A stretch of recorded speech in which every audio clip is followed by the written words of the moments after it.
Hello, welcome back everyone, and Wolf here with even more Star Wars The Old Republic, playing as Isaac Clarke here, our Republic trooper. And where we last left off, we were doing a couple of flashpoints related to rescuing a Jedi prisoner from the Sith Emperor himself within the Maelstrom Nebula. We are now doing a small interlude part of the series before we continue with the main storyline on the world of Quesh, where we're going to go get to know our companions all the more, including the newest member of Havoc Squad, Tano Vic. Now, before we get ourselves on board our personal starship, we are still here on Carrick Station, because I have switched over to our commando once again. And I want to go to the tactical vendor. Atengel Kellet recently as. If you need the best gear around, I'm your man. Delightful. Let's see now. We need to pick up a tactical item for our commando here. Hail bolt and mortar volley refresh and tick your incendiary round burn and your serrated bolt bleed. Ooh. Okay. Better for groups of enemies. Mortar volley and of course our hail of bolt. We have our propulsion round recharges energy cells and immobilizes enemies around you. Our propulsion round. Let me make sure I get that right.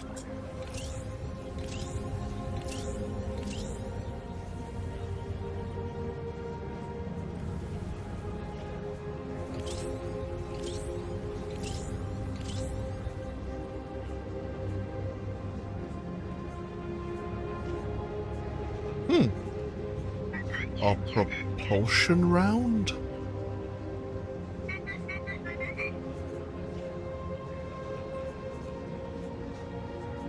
Am I missing something? Quite possibly.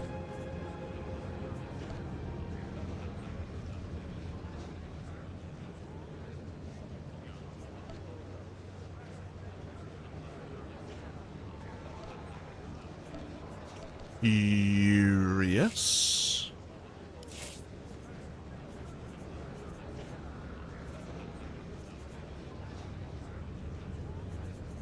I'm guessing...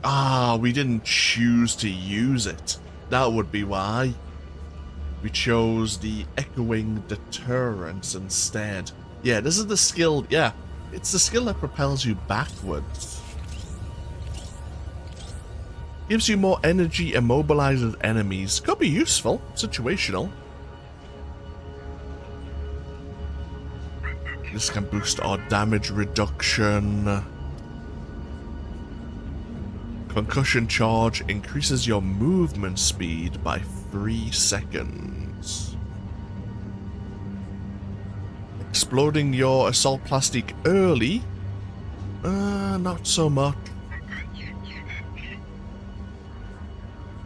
When you use an ability with an activation time with Tech Override, that ability is not put on cooldown. We had a look at this earlier, I feel, and that was really good for disabling enemies. Okay, there's nothing really... I mean, magnetic resonance is probably better for single targets.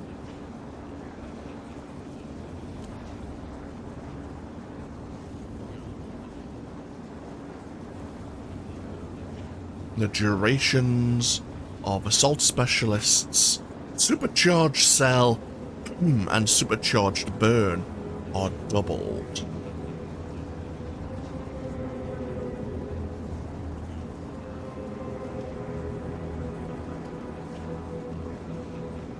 I suppose we'll take continuous fire.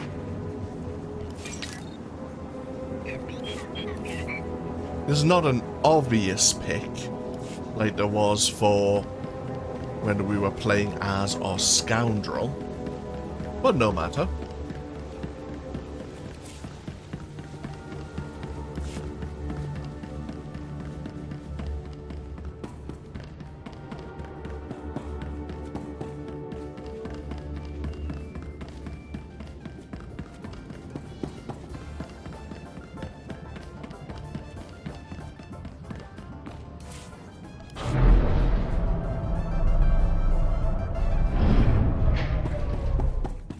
And we'll get ourselves back on board the Thunderclap and get to know our companions a bit more. As always, we'll speak to our companions in the order in which we have recruited them.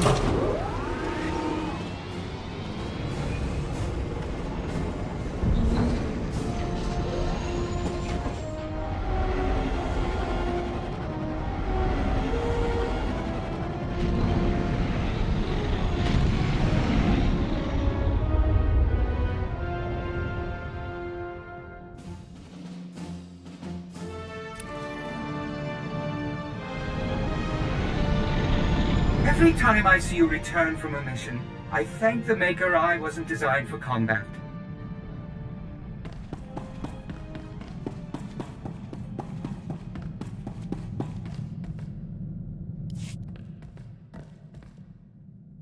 Permission to speak freely, sir. Permission granted. Dorn's a fine soldier, but... come on. We both know that exo position had my name all over it. Why would you sabotage my career even further? Is it personal? Or did you just forget that I used to be a lieutenant? Ah, we knew this was gonna come up. This isn't about you. Alara just has more of what I'm looking for in an XO. Fine. You can't see officer material when it's right in front of you, that's your business. Sir. We knew they weren't good. Well, Jorgen wasn't going to be happy with our decision. I was wondering when that might come up.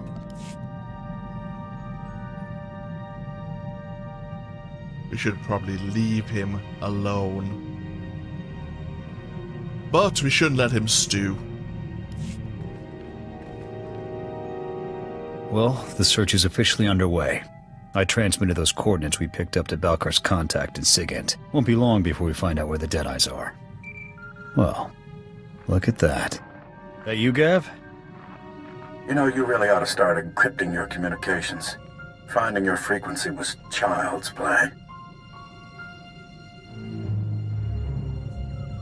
You've got 5 seconds to explain yourself. I'll just leave you with a friendly suggestion. Walk away. That smug. Why is he so interested in the Deadeyes? In any case, he knows about Balkar's contact at Sigint. He'll have to find someone else to decrypt those coordinates. I'd like to see Zane outmaneuver General Garza. Now you're talking. I'll bring the General up now.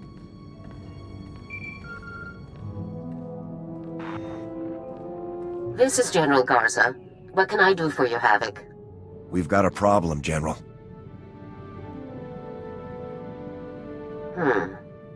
I don't like you going off mission, Captain. But then again, I don't like SIS snoops meddling in military affairs either. Send me the coordinates. I'll get our people working on them right away. Just don't let this interfere with your mission. We won't forget this, General. I'll let you know if we learn anything. Garza out. There. If Zane manages to one-up Garza, I'll eat my rifle. So has the SIS decided to co-opt some more military assets for some undercover operation? This could be a whole situation of deniability if it goes wrong.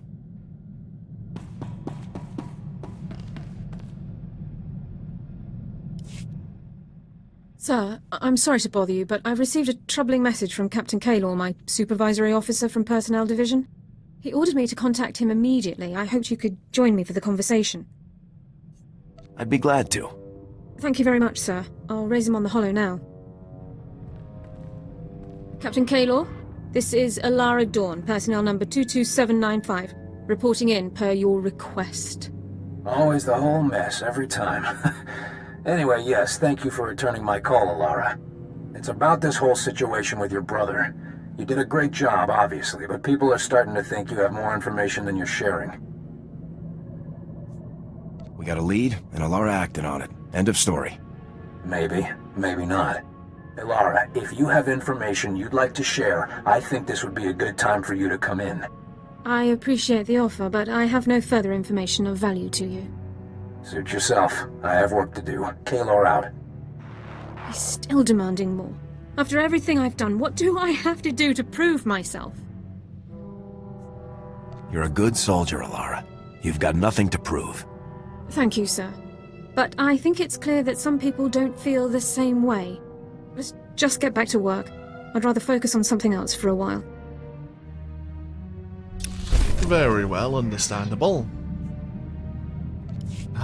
Alara has a lot on her mind as well. Our crewmates are not doing well. Their focus is not going to be on the mission. 4X, I hope you feel differently. Sir, if you have a moment, I've developed an initiative to improve morale amongst our fellow soldiers. As we both know, Havoc Squad is the finest military team ever assembled. Our triumphs prove to the public that victory is near. Unfortunately, as a team, even we can only accomplish so many victories in a given amount of time. Therefore, I would like to undertake additional assignments on my own time. What kind of additional assignments? I'd like to coordinate with Command and the SIS to find extra targets, Imperial personnel no one else could challenge, and neutralize them. Are you sure these are targets you can handle on your own? Absolutely, sir. My success is a mathematical and moral certainty. My calculations suggest the Republic's forces' morale would increase more than 18% for each impossible target I neutralize. Such incredible victories would demoralize the putrid citizens of the Empire as much as they would encourage our heroic comrades. All right, 4X. We'll give it a shot. I'll inform you as soon as I locate a suitable target, sir. And for a moment, I thought M14X was talking about our crew, not Republic morale in general. Sir, I found our first potential target for the Morale Improvement Initiative, an Imperial propagandist known as the Ambassador. I've collected a sample of his lies for your review. Friends, the Ambassador would have you know that you needn't live in fear. You needn't bow to men who are your inferiors. In the Empire, you can live a life of purpose and accomplishment, where only those most fit to rule guide our society. A life of greatness. Give me our intel on this guy. The SIS has found no concrete data. He effectively has no personal history before becoming the Ambassador. Clearly an Imperial cover-up. These spurious recordings are broadcast all over the galaxy, filling people with doubts about our noble cause. The Ambassador is the public face of our enemy. Removing him will boost Republic troops' morale and combat effectiveness.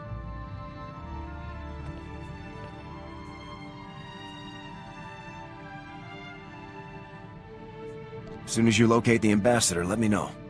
You'll be the first person I notify, sir. Okay. Well, let M14X. Maybe we shouldn't let him be targeting... I mean, this could potentially just be a civilian ideologue.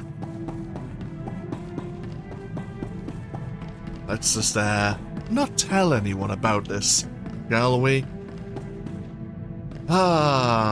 We're gonna have problems, you and I can already tell. This is just too good. I get slick equipment, a nice ride, and a ready supply of every explosive there ever was. I think this will do, boss. Does this mean you can actually follow orders once in a while? Stranger things have happened. Trust me. You keep me happy, I'll keep you happy. Now let's go put some of this fancy equipment to use. Yeah, explosives, and a free ride across the galaxy, and probably opportunities to cause more mischief.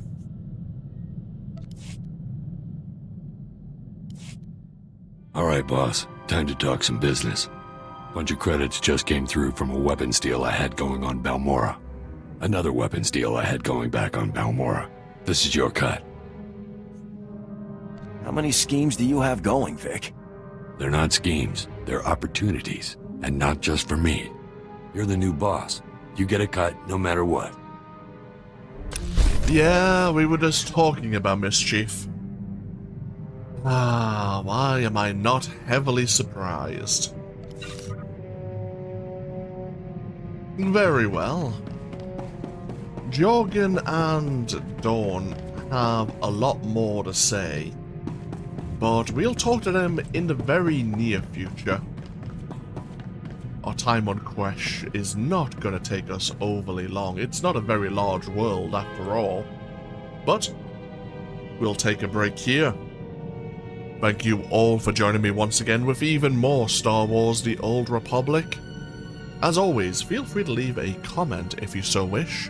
And as I say, when we come back, we'll be on our way to rescue the safecrackers on the world of Quesh. And they are required for this operation to destroy the Imperial superweapon known as the Gauntlet. Until then, though, take care. Bye-bye now.